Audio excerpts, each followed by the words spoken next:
What's stunning to me is the people with the least money look up to and vote for the people that took their money. Do you want to go down how that happened? Reagan adopted trickle-down economics, which said if we give the rich people more money, they will give it to poor people. And then the dumb poor people waited for that money to trickle down. It didn't.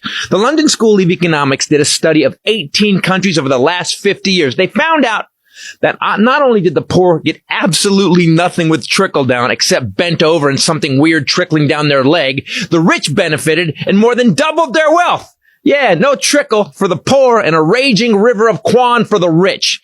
Yet the South, the poorest parts of our country, overwhelmingly vote for the people that continue to make the South the poorest parts of our country. Republicans, to you hardcore conservatives who actually think the Republicans have your back, can you tell me how?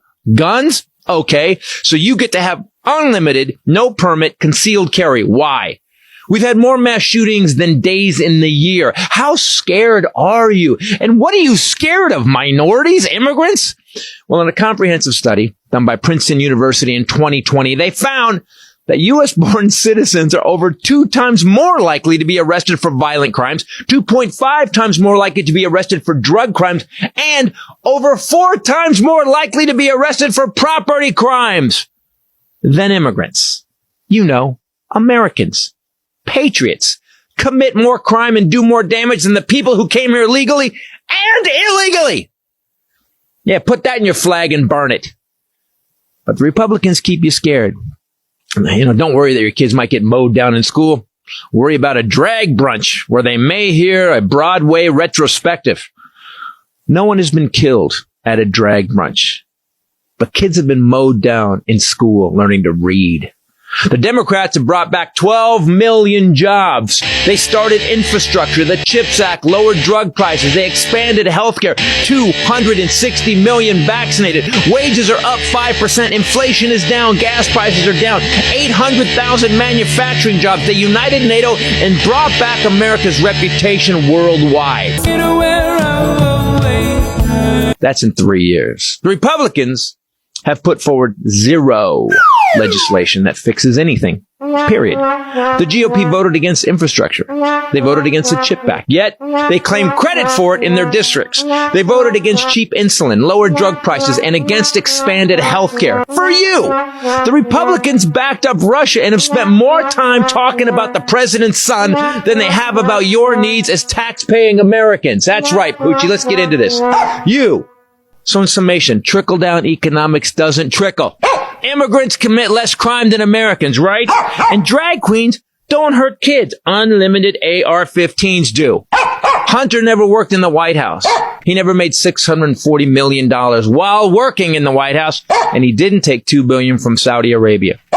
Trump's kids did. I want you guys to know woke is better than being brain dead. And to those who think someone singing show tunes is more dangerous than a mentally ill, methed up redneck with a semi-automatic and body armor, to you who think beer can be gay, and by the way, if this beer's gay, you've been drinking gay beer for years. To those of you who think that owning the libs is more important than owning your own home, keep voting Republican, but do it knowing that they are the people that made your life suck, and they did it by scaring you. You don't have because they took. Admit it. You have Stockholm Syndrome. You're voting for the people that raped you, that stole from you, and are holding you hostage. And as far as I can tell... So MAGA says Kamala can't be president because her parents were immigrants, but they're fine that Trump's mother was born in Scotland? Got it. It only took Hitler 60 days to rise to being a dictator after being elected. Donald Trump is on day 18, and just 2 days ago, the Justice Department released a memo reinstating the death penalty for federal crimes. They had a long list of violent crimes that warrant the death penalty, and at the very end, they slipped in illegal immigration. Just last week, Donald Trump announced that Guantanamo Bay, which has only previously held 1,000 prisoners, will be repurposed to house 30,000 deported migrants. This week, he has started deporting migrants to Guantanamo Bay, but has yet to build a facility that can hold 30,000 deported migrants. Instead, they will be staying in tent camps on the island. Genocide does not only happen through the forceful execution of a people, it can also happen through the neglect of resources, food, shelter, and medical care. It is very difficult to get resources to Guantanamo Bay, as it can only be accessed by airplane or ship. And with the lack of resources, shelter, and medical supplies on Guantanamo Bay, it is very clear that the deported migrants will not be leaving. The United States is not worth dying for, and being in the country without the proper paperwork is not deserving of the death penalty. It is important to remember in these times that in World War II Germany, the Holocaust also began as a mass deportation effort. Trump has just told the World Economic Forum that if they want to sell products in the United States, they must be made in the United States, or you're going to have to pay a tariff. And everyone's going, oh, he's so patriotic. He's the best president we've ever had. Without they're all losing their shit over it and want to have their babies, but they don't realize the truth behind what this actually means. It just means that the cost of living in the States is going to go up. Again, why?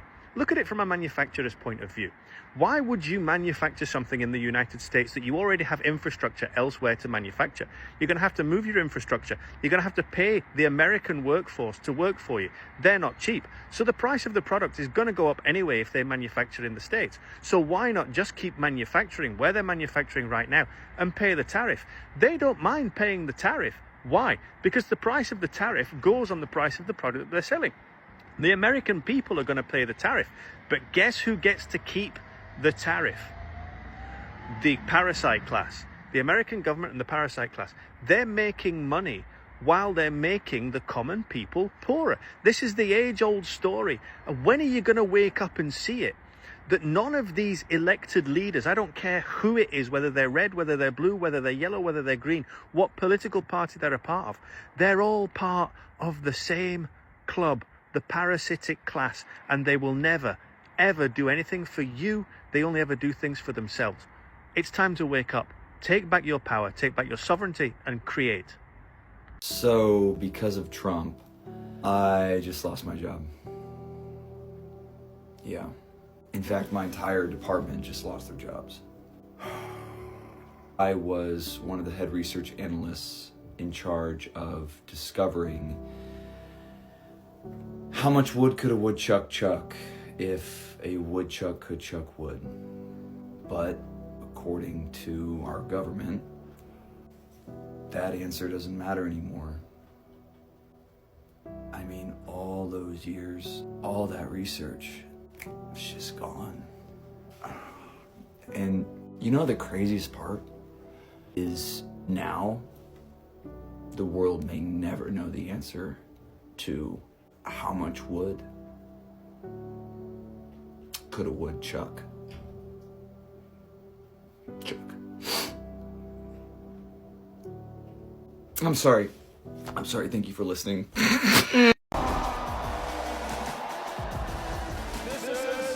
The chainsaw of bureaucracy. Chainsaw.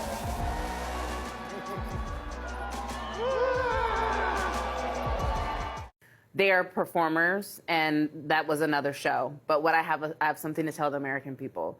That show is going on tour and is coming to a city near you. And they are going to cut your Social Security. They're going to cut your Medicaid. They're going to cut your Medicare. They're going to cut your Section 8. And you're not going to get money. Your prices are not going to go down. So perform all you want. I think we have to continue to remind the American people that this has real impact on their lives, and it's not going to just stop in Washington, D.C.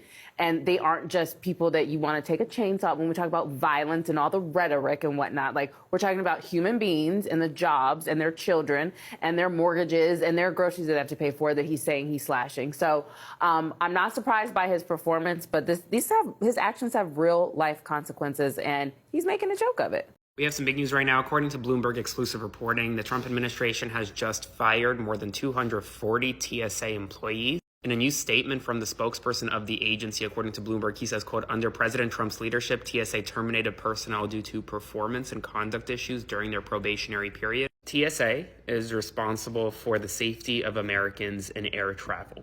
They handle most of the security at airports, whether when you're going through initially security, when you're boarding a plane, etc. They review bags for contraband coming into the United States, leaving the United States, while 243 employees were just terminated, and it's unclear exactly why. It's part of this massive layoff purge that the Trump administration is doing that includes the FAA, along with the TSA, and now other agencies. While it's routine for employees to be terminated on their probationary period every now and then, these mass layoffs that include 243 employees, that's not routine.